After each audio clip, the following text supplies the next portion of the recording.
What is going on YouTube? Welcome to another Season 6 Patch 6.18 guide. Today, we are finally covering Support Bard.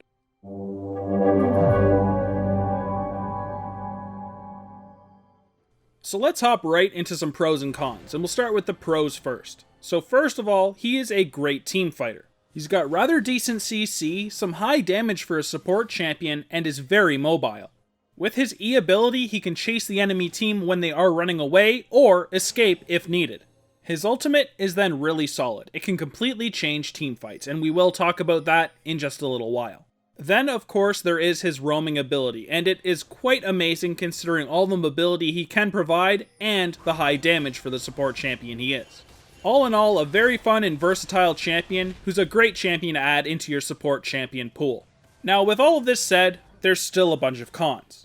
His lane phase is rather mediocre. He can get beat up on by a lot of the support champions out there, but he does have good roams, so he doesn't have to sit bot lane. Furthermore, he is very skill shot reliant, which is part of the reason he has a really high skill cap. His E will take some time to get used to, as will his ultimate.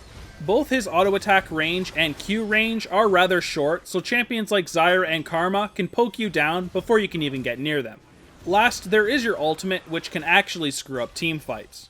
You can think of it as a Kindred ultimate. It can be extremely overpowered to save your team, however, it can also screw you over by saving the enemies. When they are in stasis, of course, they may get their cooldowns back, which, depending on the champion, could be really problematic. For our Masteries, we go 18 Cunning and 12 Resolve, grabbing Thunderlord's Decree as our Keystone Mastery. Bard is a fast comboing champion who does have a lot of damage in his kit, so he makes really good use of Thunderlords. This can often be the difference in landing those early game kills to get his AD carry snowballing. For alternatives, there's honestly nothing worth taking on Bard in my opinion over Thunderlords. I always stick with this Keystone. For our rune page, we go for 9 magic penetration marks, 9 armor seals, 9 glyphs of magic resist, and 3 quintessences of ability power. These runes will equal a lot of added damage in that early lane phase, and will net you some really early kills when you combine it with the Thunderlords. If you're in a really hard lane matchup, you could opt for even tankier runes like taking armor reds and armor quints and adding something like health yellows. I prefer a nice combination of damage and tankiness, so I opt for this rune page. For our summoners, we always want to make sure we pick up Flash. Bard is a rather squishy champion in the early game until he has his items, so Flash will save you in many different situations. This summoner can then be great to use offensively, so you can land your Q from afar and go for a kill. As for our secondary summoner, Ignite is definitely my favorite. Your lane phase isn't insanely strong, and this can add some much needed kill pressure to that lane, so you can get your AD carry snowballing. Now of course Exhaust is going to be very viable as well. When you're dealing with multiple high damage targets like a hyper carry bot, a carry jungler like Yi, and a high damage assassin mid like Zed, we are going to need that Exhaust. It will become very crucial to stop one of these targets from deleting your AD carry. So now we're going to start with the first part of our passive, the Traveler's Call, specifically Ancient Chimes. So Bard's presence causes sacred chimes to appear at random locations and linger up to 10 minutes. When you collect one of these, you get 15% bonus movement speed out of combat for 7 seconds, stacking up to 5 times, 20 plus 1 per minute after 5 minutes experience, and 12% of your maximum mana. Every 5 chimes Bard collects empowers his meeps. So for this part of the passive, of course, you do need to keep aware of where they are on the map and pick them up as you see them. You can usually get 2 or 3 of these before the game actually starts and have a nice little experience lead so you can get that level 2 before the enemy team. But now let's look at that second part, the actual meeps. So when you have these, each of your basic attacks consume one of these meeps and deals between 30 and 460 based on the number of chimes, plus 20 per 5 chimes collected after 150, plus 30% AP, bonus magic damage. Hopefully I actually said that right. There's a whole lot of brackets and numbers and shit there. But anyways, let's move on. So when you have 5 of these chimes, meeps slow damaged enemies by between 25% to 80% based on the chimes yet again for 1 second. And at 25 chimes, they splash the damage. This splash cone is then increased when you are at 65 chimes. Meeps then spawn every between 8 and 4 seconds, and Bard can keep up to between 1 and 4 of them at a time. So this passive in a nutshell, you need to pick up the chimes so your meeps become more powered. There's also no maximum number of chimes you can collect, so Bard basically scales infinitely. Just pick up those chimes so these meeps do more and more damage. Now for your Q ability, Cosmic Binding. So this ability is that skill shot Bard has that deals magic damage to the first enemy struck and slows them by 60%. The disable duration also goes from 1 to 1.8 seconds, which is part of the reason we max this one first.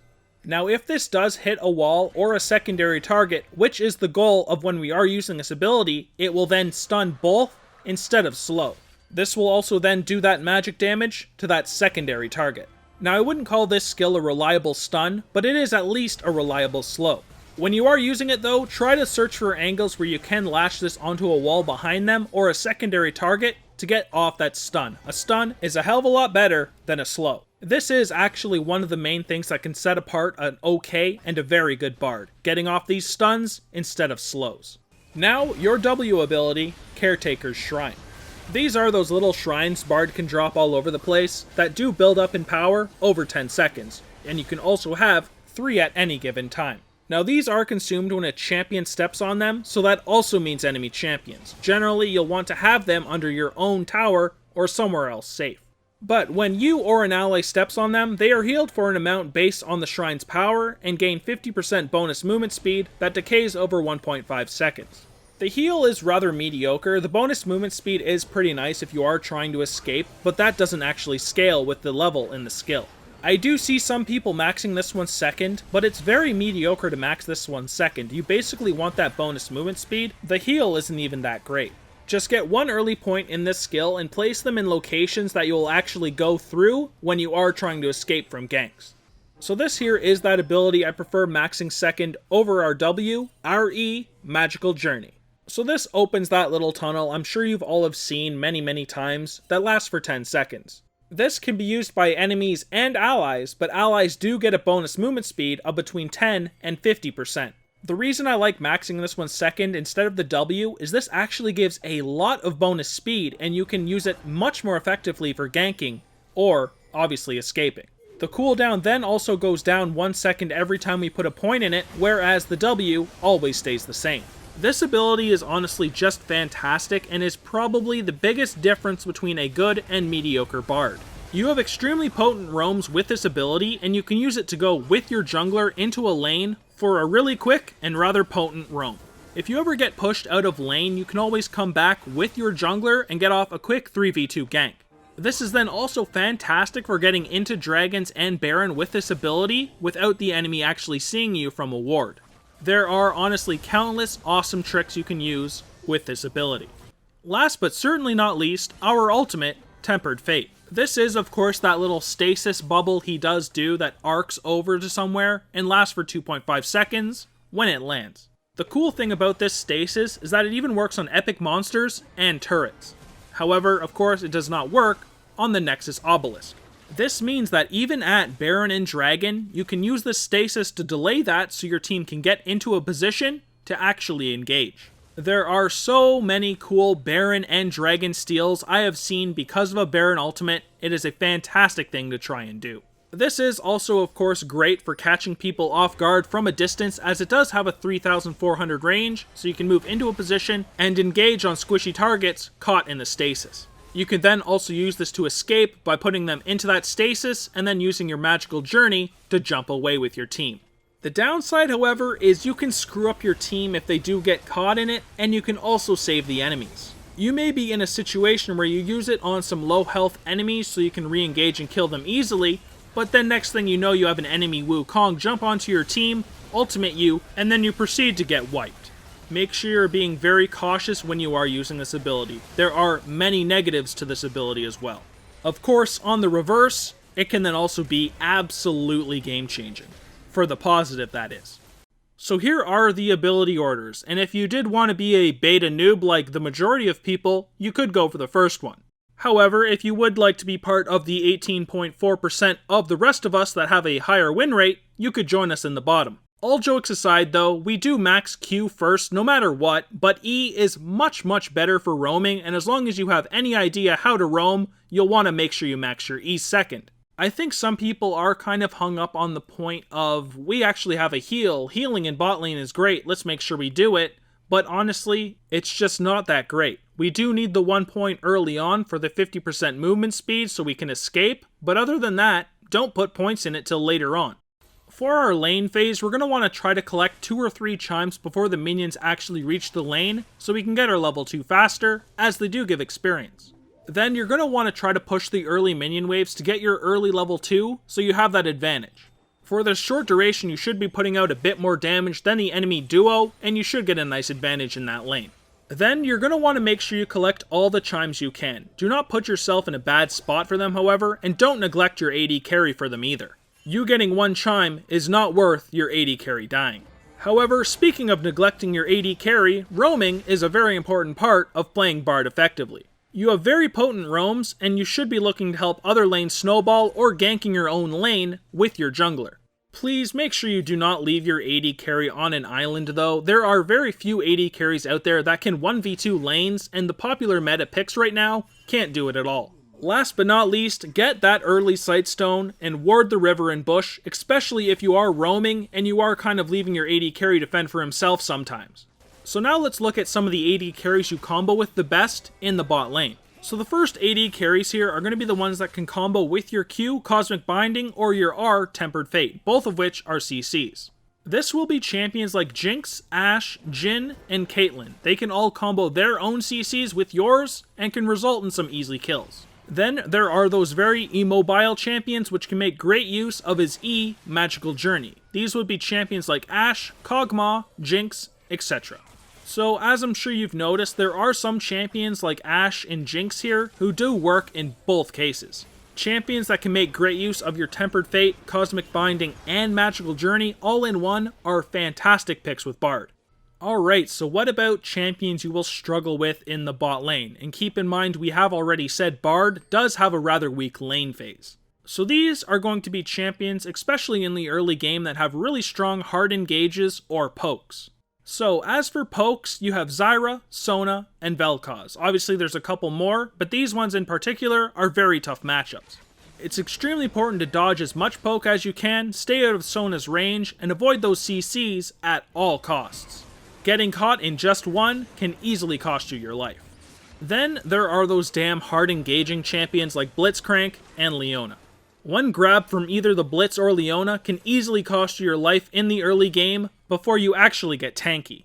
Now this may always not be the case depending on the AD carry they are comboed with, but if they're with something like a Jhin or Lucian, good luck man, I hope you can dodge. Alright, so that leaves us at our last page, the item build. Now of course you're going to start with a Spell Thief's Edge, Health Potions, and a Warding Totem. For our core build, I really like to take the Frost Queen's claim so I can close that gap by slowing the target. I'm sure you've all noticed by now that I almost always take the Eye, but since Bard is rather short range and he can make great use of the slow, Frost Queen's is superior. Since we did take that item, we're going to have to use 1 slot for a Ruby Sightstone, and then we move into the Locket. So now of course we're going to add some boots, and honestly you'd probably get your boots before the Locket, but I wanted to have that not in the actual core.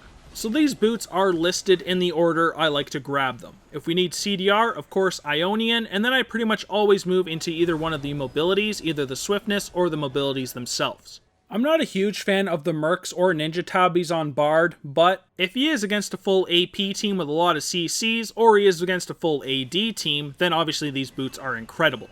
For our item pool, we could of course take the Eye over the Frost Queen's claim, but that's not something I really like to do on Bard. Then you have great ways of adding extra 20% CDR in both the Iceborne Gauntlet or the Frozen Heart. Iceborne's not that popular, but it is something I like a lot myself, and I will pick it up fairly often. Frozen Heart is then obviously great on any support champion, just to reduce a bunch of the damage coming in. If we want a bit more armor, Randuin's would be a great pick as well, as it also reduces damage from critical strikes. Mikael's is then one fantastic way of adding some magic resist, and also being able to save your AD carry if he gets caught in a CC. If you're wishing to save yourself by having a shield, then of course you could also go for a Banshees. Then if you do need some sort of extra split push because you don't have a lot of split on your team, you could also go for a ZZ Rot Portal to spawn those minions and push lanes.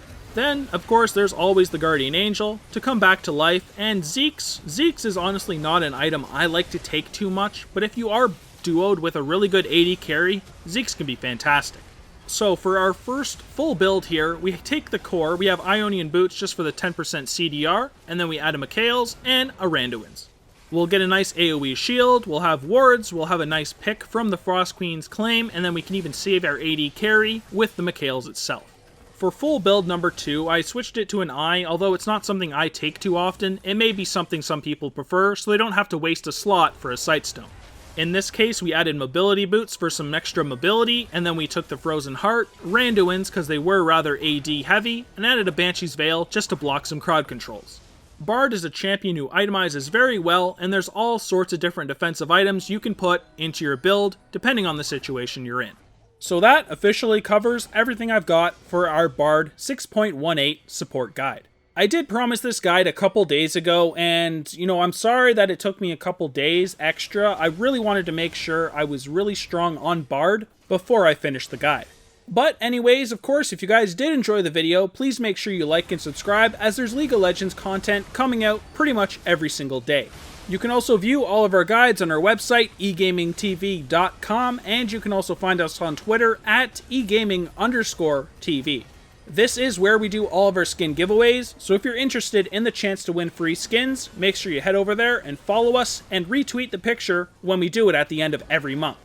Other than that, thank you guys a ton for watching. I really appreciate all the views we've been getting lately, and I will see you guys in the next video. Peace! Yo, I ain't here for the money.